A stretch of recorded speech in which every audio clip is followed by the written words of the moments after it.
there and welcome back to Japan, where I'm going to be giving you a review to Best Scandal, the debut album by Scandal. Now quite an old album, and some of you have been waiting for this video for a while, and some of you might be thinking, wait Howard, didn't you do this before? So let me quickly cover a little bit of context before we get into this, which is the fact that this is a long awaited final analysis for an album that I first heard in its entirety, I think over a year ago now, when I did a track-by-track review of it.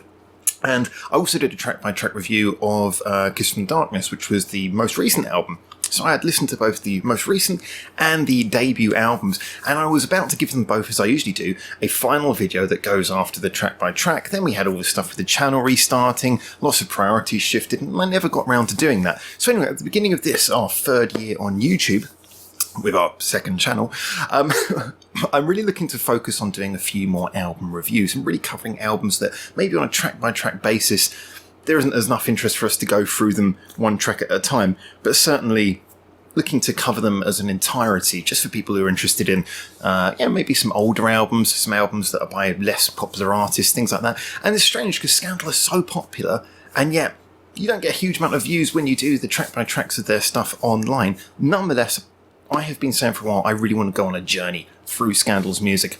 And if I want to do that, and if I want to also do album reviews, I've got to cap off these two. So therefore, I will be doing the Best Scandal review right now, and then hopefully very soon I'll be able to do a review where I look back at Kiss from the Darkness as well. I know that Scandal have got new music coming out quite soon, I believe in March, so it's a good time to get on that as well for that reason. Now, so as I said, this is an album that it's not like I've just done the track-by-track for the first time. This is an album that I've had a good sort of year or so to marinate on. Nonetheless, as always, when I do these not track-by-track, when I do these final reviews of an album, I have my notes here. So I'm going to be looking over at some of the things I've written as I go along. So anyway, first of all, for those of you who don't know, maybe if you're new to the channel, I first got into Scandal. Well, the first time I heard of Scandal was when I was in Japan. One of the first times I came to Japan, it was around about whenever they debuted, because I remember they came out with this album, and their whole image, they were everywhere. They're on magazines, they're on posters, wherever you went, you could see them. And they had that whole look of the schoolgirls. I'm getting so many messages, apologies. We don't edit anything here. They had the whole schoolgirl rock outfit thing going on. And I've got to admit, as someone who grew up around a generation in the 90s where all my school friends were really into like anime and stuff, and that actually put me off of a lot of Japanese culture when I was younger. I got into Japanese culture in a very sort of organic way, just by hearing the music and then coming here to do various things, and just fell in love with it, kind of more in person than through the culture. I was already big into music, and as a result, I maybe had a thing against anything that was the Japanese schoolgirl thing, just reminding me of all those sort of negative anime tropes. And it's funny because even now looking back at anime, I have a much more balanced view of it. I don't see it as being such a negative thing. But obviously, like I say, when I grew up, it was just it was a very strange image. Whenever anyone talked about Japan, it was that kind of anime pop culture thing. It wasn't very real, so to speak.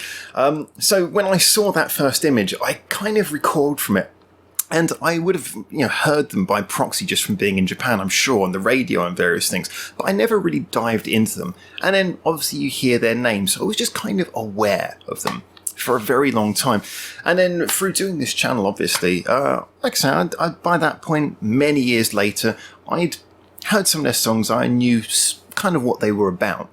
But again, never really dived into it that much. And then, when we did the channel, like I say, Discord fires up, and we get a lot of people really interested in Scandal on our channel. And, talking to these people, thinking these people got really good music taste.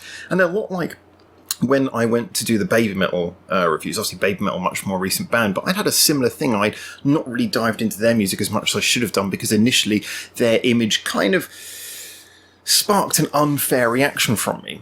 So I thought, okay, I'm going to dive into listening to Scandal. So I did the track-by-track in the same way that I did with Baby Metal.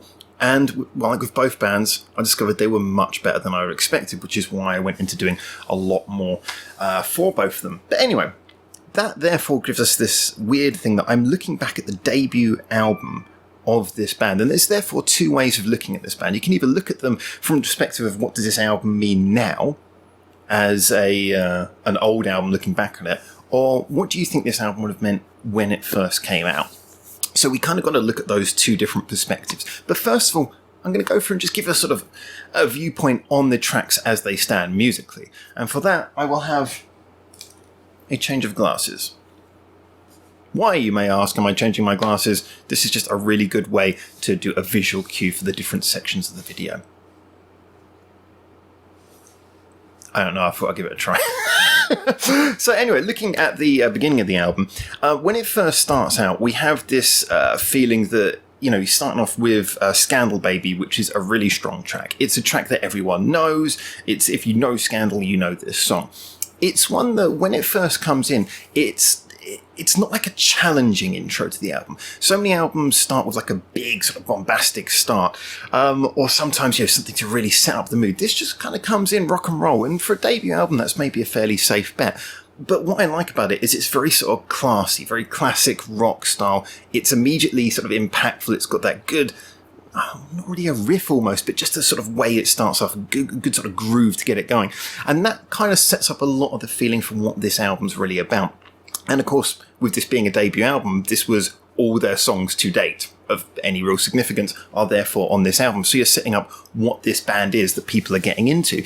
And for me, it's the fact that it starts off with a feeling of being catchy, like I say, not particularly challenging, but more crowd-winning. It shows a sense of quality in delivering, you know, what pop rock music should be about. And then you've got some great follow-ups there. You know, the second track you're going through, sorry, I haven't got the track list name here, and I'm really bad at remembering song names. Just to show this is not edited, I just went to open up Spotify so I could get the track list in front of me. And it says that it is going to have to reinstall itself. So I don't have the track list, apologies. Why, computer? I shouldn't use Spotify, I think is the best answer. Spotify really is junk. So, anyway, you can take that as an advert. So then, yeah, moving through, then you've got a lot of a feeling that the album sort of settles down. You know, you get the feeling that the first 3 tracks especially, that settles into this feeling of being, you know, sort of a grooving pop rock album. It really feels that the intention is to give you something safe and radio friendly. And for the best part, that works. But again, the word I would often use is that it's quite, it's not an album that challenges you in any way. It's not an album that's sort of forcing you to, if you like, listen to something completely new. It's very much respecting a sort of rock and roll heritage almost. There's this feeling, and this is something that I very much want to come back to with this, that it's both got a very sort of contemporary of its era sound. You know, it's very sort of 2008 when I think it came out. And at the same time, it also feels like it's referencing a lot of older rock and roll. I mean, you can hear that it sounds a lot like things like Puffy, who were doing a lot of rock at the time. I've often said that this album reminds me a lot of Puffy, and yet at the same time, you know, and also things like Oatscarai, you know, other artists who I was listening to around the same time, it's got a similar feel to a lot of their more rock and roll stuff. And yet it also does reference older stuff. You know, you can feel that this almost has a slightly 60s rock and roll vibe at points. And those first few tracks, those radio-friendly, catchy tracks, do definitely give you that sort of beginning, that first step. Now, I've just got the list coming up now. Thank you very much. Oh, my word. Why must it be so difficult? There we go. And then I realised the next track I'm about to talk to you about, the name is in kanji, and I don't know what those kanji mean. This is a really great review. You've waited so long for this, and it's such a mess. But believe me, I have my notes, and I have a lot of points to make. So let's move on to track number 4. Kanji. So anyway, at this point, we go into a slightly more serious tone. The song definitely feels a little bit more like it's more patient. It's not about getting you along to those sort of rock and roll choruses. It's more, it builds over time. And this is when we start to see a bit of the variation coming in this album. Again, I don't feel at any point it's, like I say, it's trying to challenge you. And you know, this is an album by a group of young musicians, you know, straight out of school. As far as I'm aware, they were actually the right age to wear school uniforms when they were recording this. So it wasn't just a gimmick. I mean, admittedly, they didn't have to wear school uniforms, but still. But this song shows the first real signs of maturity, in my opinion. I'm not talking about musicianship. Musicianship is obviously on point from the get-go. But I mean, a sort of maturity of sound. Again, like I say, not overly challenging, but there's more of a depth emotionally. And then this sort of moves on. I mean, the 5th track, again, lots of kanji. Apologies, I'm not sure exactly how that's pronounced. But that's when we go into to me, that's when the album really came to life, because it's got this sort of nostalgic feel. You start to get the keyboard sounds coming in. There's a little bit more happening. The sound's starting to build up. And so at this point, the album's going really well. Now, the 6th track is one that I had kind of mixed feelings at first, and I'll try and read it because it's in katakana. I really don't remember song names very often, but it's Anatagamawaru. I just sound like I'm making dog sounds now. Professionalism, guys. This song to me is interesting because I often refer to this, and this is often the way I've been thinking about it over the last year or so. It's kind of like the Scandal Chelsea dagger. It starts off with that dum dum dum da da dum sort of feel to it, and it does feel a lot like it's doing a sort of a Chelsea dagger thing. But again, this one really highlights a lot of the maturity for me. Now, the reason I say that is because there's a lot of little instrumental flourishes in this song that, for me, really start to elevate things, really start to show that they can take a simple basis and make more of it. But on top of that as well, it's it starts from this basic formula, but it's the signs of maturity in the performance as well. This is a sort of song where you could just sort of, like I say, Chelsea dagger it. You could just la la la la la sort of thing. Just do your lars, do a little bit of simple singing. But there's a feeling that here, they really sung their lungs out at the right bits. I think it's Haruna who's singing this one. Again, I'm not familiar enough with their voices. Tamami is the easiest one to recognise because she's got the high-pitched voice. But still, there's a feeling that Haruna's really sort of singing more energy into this song than maybe it warrants, maybe it deserves. And as it builds up, it starts to feel like it's got a little bit of emotional punch as well. And that's what really got me about this song. The first few times around, I was just kind of, first few times I heard this album, I was really just of that feeling of this is just a simple sort of rock and roll song. But certainly over the course of the last year, this is one of the ones where every time it comes on, it doesn't immediately grab me. But then by the end, it's always sort of grabbed my attention away. And I often say one of the things I like to do when I'm doing an album review is sometimes, as well as focusing on what happens when you sit down and really listen to an album, I have like the supermarket test where I just put it on and I take it to like a supermarket while I'm shopping. And just see which songs grab my attention away from what I'm doing and make me go, oh yeah, I'm glad this one came around. And this is one of the ones, but it's usually when it's about halfway through. And that's kind of what I mean. This is one of the intrinsic qualities that this album has in a lot of its songs, is that, yes, it is simple and approachable in many ways. It is them setting up the rudiments of what will become their future sound as they gain more control over writing and various things, and obviously matured in their musicianship. But there are just signs from the get-go that this is an album where it's not just, okay, we're learning to do it. It's also, they've already got a sense of quality. There's already a sense that they have the maturity to put effort into songs, that none of these songs feel rushed out. They all feel like they were given as much, sometimes more effort from the band than their age and maybe even the songs themselves deserve. So I think that in the weaker songs, this is a demonstration very much. In the weaker songs, I feel that Scandal were carrying them, even at that relatively young age. They were carrying the songs and giving them that extra energy. Now, the next one is Space Ranger, track number 7, which I believe, from talking to the Discord Scandal fans, correct me if I'm wrong, and apologies, don't kill me. I believe this was their first ever single. I always think it as being Scandal Baby, but I believe it was actually Space Ranger was the first single. For me, this is kind of an indication of a midpoint in the album where they settle into, everything gets a little bit more light and fluffy. Now, I'm all for pop, 100%. But Space Ranger is kind of one of those songs where it feels like it's great to put on in the background as just kind of like a driving song. And I know background music often sounds like an insult, but I say this with as much love as I can. I don't mean that as an insult. I do genuinely think that it's a good song. It just maybe doesn't grab you enough to really deserve the direct attention of sitting down and really listening to it. I don't feel like it's a song that you can hugely get into because it doesn't have a huge amount of emotional weight, and it doesn't really rock as hard as some of the other songs, and it's not quite as catchy as some of the other songs. Surprisingly, first single, and yeah, it's good. It's got a good fun feel to it, but it just doesn't feel like it particularly stands out as being the best in anything on this album. It's got a fun sound. I like the fact it's got a slightly twee synth sound kind of going on in there, but doesn't really hit me hard. And then you've got Ring Ring Ring next, which it's a fun song. It's got a good energy to it again, but it's still, like with Space Ranger, feels like it's got less energy than a lot of the other songs on the album. And I think that's one of the things is that as that energy starts to go down, just the simple sense of it's fun music doesn't quite hold up. So like I say, Space Ranger is good, but it feels a little bit like it doesn't really grab your attention. It can just sort of pass by in the background. Ring, Ring, Ring. I liked it a lot the first time I heard it, but it doesn't stand up very well to repeat listens. It starts to sound a little bit paper thin compared to a lot of the rest of the album. Like I say, it's not an album that hugely challenges you, but you know, a lot of the energy is kind of lacking from that song. And then we move into the next one. Now, this is a bit of an interesting one now. Can I remember the name? Oh, here we go. Katakana Time Again. Is that a 10-10? It is. Mabaroshi Knight. Mabaroshi Knight. Mabaroshi Knight. Okay. Mabaroshi Knight is in... This is one that I remember when I first reviewed it. It wasn't everyone's cup of tea. How English of me.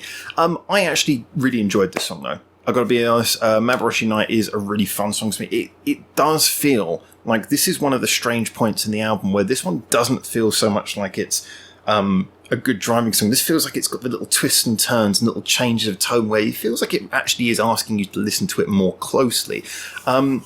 Which is funny because it's got such a twee sound at the same time. But I've actually felt that this really stood up. I guess you could say that both of these songs, 8 and 9, Mabaroshi Knight and the Ring Ring Ring directly before it, both have a kind of a light and twee feel to it. But whereas Ring Ring Ring doesn't feel like it's got much to back that up, Mabaroshi Knight really feels like it actually is. It's almost got a vibe like it's from a musical. It feels like it's really sort of taking you on sort of good little twists and turns. It's not just as much of a groove. A lot of these songs on this album have a certain groove to them where, you know, the rhythm stays pretty consistent from start to end. Again, not an insult, just a style. But this is one where it feels like it really wants to take you on a bit more of a journey, tonally as well. So I actually really enjoyed this a lot more than I remember a lot of other people did in the comments when I first did the track by track listen to this. And to me, it stood up the test of time. I think that maybe I like variation in an album, but considering this album has such a sort of constant groove to it, this one almost feels like it stands out a little bit in a way that for some could be a bit of a bump in the road. For others, like myself, I think it makes a nice little change, but I can see why this is maybe not everyone's favourite, and maybe why this stands out more from the rest of the album as being maybe not tonally in line with everything else, but I do think it's a nice little gem, and I think, again, it shows that sense that Scandal want to be a little bit more experimental, that there's a little bit more they can do. I don't know, that might just be something that I'm reading into it, but it is an interesting vibe that I get every time I hear that. Now, anyway, from this point on, we've got like 4 more songs on the album, 4 more songs out to the end, and I think we've kind of heard now the breadth of all the variation that Scandal had at this point. Certainly through the songwriters they were using as well. I believe this album was entirely written for them. And that's no sort of, again, no insight. It's just that this album doesn't really have any shocks towards the end. It doesn't have any surprises. So we're kind of riding that wave out for the last few tracks. But what I did like is it does have a sort of a building intensity as we go on. So when you get into track number 10, which is Kimi to Kanji to Kanji. That song, yeah, it's got a good vibe to it. It's back to that sort of simple rock and roll groove. It feels like it's got, you know, the energy to keep it going and, you know, to make it, give it a little bit of depth, you know, so it's not just sort of disposable pop rock. That I think makes it a little bit more, it sort of stands it up above songs like Space Ranger, which, like I say, just doesn't really grab me. It's just kind of there, it's nice and it's gone. And then over the next couple of tracks, so then we've got, I can read this because this is in hiragana, Hitotsu Dake. That, again, you know, is feeling a little bit more rocky, a little bit more catchy. It's got both the rocky value and the poppy value, the emotional intensity. Everything just feels a little bit more scaled up. And then we move on to Sakura Gabai. Gatsby? Gabai. Goodbye. I think that's supposed to be goodbye. Again, my reading is not what it should be.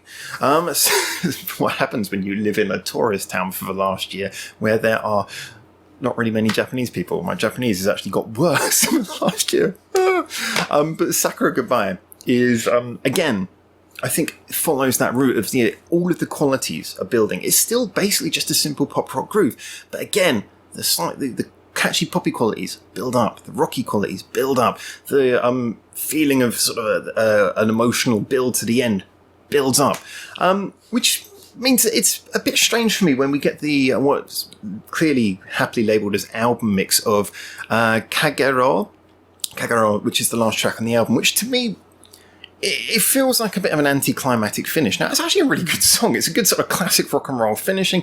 I like it. It feels very much in keeping. One of the things that's really good about it as a final song is it's very much in keeping with the tone of the album. But it does feel a little bit underwhelming. I actually feel like... now, this is where I'm going to get into a strange point, and by the way, Scandal fans, correct me.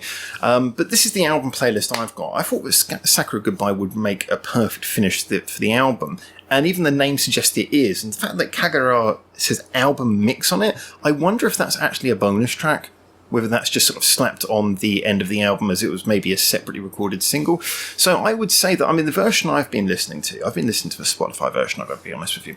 And I always felt that Sakura Goodbye to me was the point where I went, yeah, good ending to the album, great ending to the album. But Kagura was always kind of there, and it's a good song, but it just kind of feels like a bonus track. I mean, obviously it was a single if there's an album mix, but it just feels like it's there as a bonus track. It feels like something slapped on the end to give you one more song. So I guess you could take that in context. If that is just basically put on the end there as a nice gift, then yay. If it was actually put on there as the intended last song of the album, seems a bit strange. But either way, you know, you can take it or leave it. It's your choice. You can press stop hard before that song if you want to. It's a good song. Just in the context of listening to this as an album, feels like a bit of a weak finish compared to Sakura Goodbye. Anyway, so let's move on to the next section, which requires... Have I got more glasses? What pair of glasses? Oh, here we go. These ones are outrageous. Whoa. Oh my god. I've actually got so many 100 yen glasses. They're just reading glasses, so you know they don't require a prescription, just a strength. These things, I can see them though. They look absolutely horrific. Wonderful. All right, so anyway, moving on to really wrapping this all up. I think, as you guys can tell from kind of my whole time reviewing this is an album that I enjoyed. It's not an album, like I say, the overall theme that keeps on coming, it's not an album that feels like it's challenging you, testing you, really pushing you in any direction. But like I said, we have to look at this from the context of both what it looks like looking back at it and what it would have looked like when it came out, how it meets the remit of what it was intended to be, and how it stands the test of time. I would say that... Well, there's a few points. Let's go through some of the points, because I've got a lot of notes. So let's go through the points first of all. So, like I say, I wouldn't really disrespect it when I say that overall it feels like it makes very good backing music. But I mean that in a sense more of sort of like giving you mood. Like, you know, sort of driving music. It feels that way. I think the album has a sort of feeling of being good-natured. It's got a lot of energy and it's got a lot of rawness. I love that. A lot of younger bands, sometimes the effort from the record company would be to put in a lot of effects to try and sort of build up maybe where their sound is thin.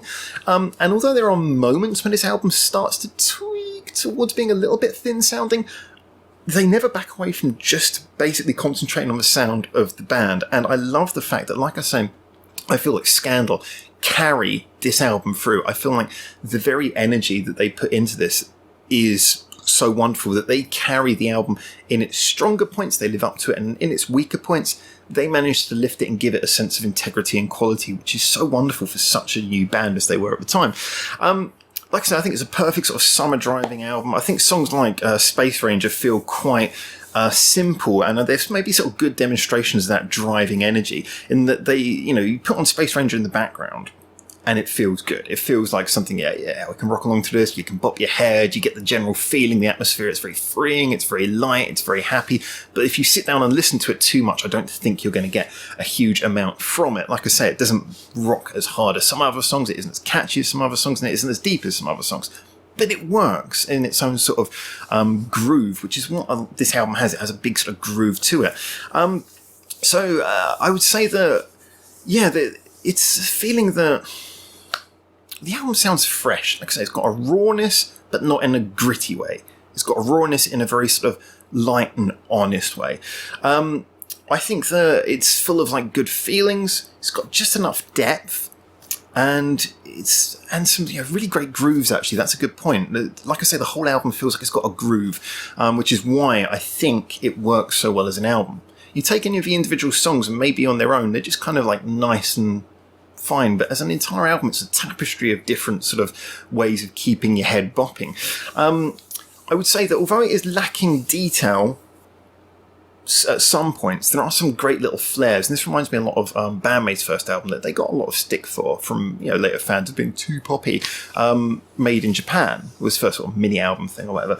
A lot of people said, it was too sort of simple, too poppy, but I felt that although I liked that side of it in the same way that I like that side of Best Scandal, I also felt that there were little moments where you could hear little flares of what was to come, and I think that's very clear here. There's little moments where you can really hear them expressing what they are musically, their own identity. This comes up on that song that, oh god, I have to try and say it again, the one that I call Scandal's Chelsea Dagger. I can get the sounds, but I don't know how they're supposed to go together. I'm sure it's trying to say something English, but Anatagao Mao dog sounds. That's a good example of that. Like I say, it's a song that is brought to life by their interpretation, by their little moments of flair, by the expression of the vocal performance and things like this. So overall, when I listen to this album, it is an album that I've listened to by my own choice a few times over the last year. And I noticed that I've listened to the album a lot more than I've listened to any individual song. And that really made me think. I mean, like I say, I think overall this album, maybe it has some moments, like obviously everyone recognised Scandal Baby as that sort of most notable first impact for the band. But although, yeah, okay, that song, we did a review of the live version of that on the previous channel before we restarted everything. And yeah, that song stands up as being a really good single. I would love that if it was live, but I think what really hits me about this, like I say, is that I think the album is more than the sum of its parts. It's got good songs on it, but it's the overall mood. Now, with a lot of the more recent songs, I'm not going to break into this in too much detail because I'll be covering things like Kiss from the Darkness a lot more when I do the album review for that quite soon, hopefully. But my feeling when I listen to that a lot is it feels very much like it's got a lot of really great songs on there, some real moments of, wow, it makes you think. This album more feels like overall it is one big feeling. It has variation, but there's a tonal thing, and I think that tonal thing that goes throughout is the sound of Scandal themselves. It's the quality of the playing, but it's the honesty of it. It's the energy that goes into it, but the lack of pretension. There's no pretentiousness on this album at all. There's a feeling that this album is just the raw, honest, initial building block of what is to come. Having also, like I say, I haven't just done those two albums. We also did like a Scandal weekend where I covered a lot of their singles, not all, but quite a lot of singles with a huge variation from the band. I think I did like 8 singles of theirs. And like I say, I've heard other songs by them before. This is a band who definitely have built up and developed a lot. But I think that what a lot of bands lack, and I think what Scandal have and Bandmaid have as well, just for anyone who's still wondering about that point, is a first album that really views them at the core of what they are. And this to me is the core of what Scandal are. Sorry about that, just had to restart because as I keep on forgetting, we don't edit anything here, but hey, the camera cuts out after 29 minutes and I waffle a lot.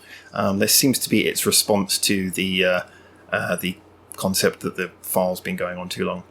Anyway, I'm not getting into that. Let's carry on with where I was. So yeah, the quality that Scandal seem to have overall is doing music that is both engaging in a sort of simple, accessible, radio-friendly way, but also having that ability to add a depth and integrity to the things they do.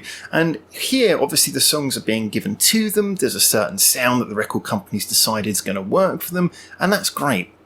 But it certainly has highlighted that first step in them becoming who they were. It's just seeing them at their raw, basic qualities before everything else is added, the variables of their songwriting, of their tastes, of their different wishes to extend upon their sound. And I think therefore this is nice, and I think in that simplicity what has been delivered is an album that just has a good solid groove, a good feeling, and is great. Like I say, I would recommend especially for a summer drive, but for any time you just want to chill out and you want some good music, which is on, which doesn't feel disposable, which actually feels like it's got some quality to it, but you don't have to listen to too hardly. You can just sort of bob your head along to and enjoy. So that's my feeling about this album.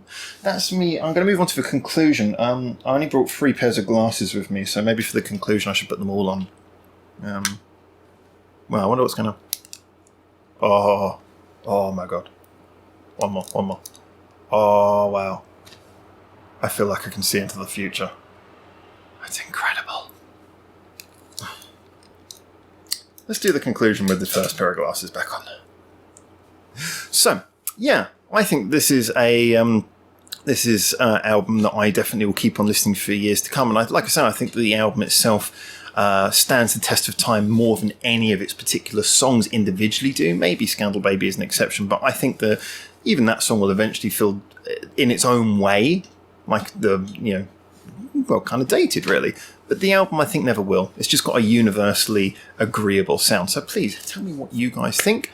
Looking forward to seeing your opinions on this. Obviously, many of us have had a long time to listen to this album myself, only a year or so. Some people, maybe it's new for you. Maybe there's some people who remember it when it first came out and, unlike me, really dived into it straight from the beginning. So I'm looking forward to seeing what you guys think, what your opinions are. And where you think this stands in the Scandal catalogue. Like I said, I will be listening to more of Scandal. I'll be doing a reaction, a review, should I say, to Kiss from the Darkness, to give my entire feelings of that after a good year since it came out, I believe now.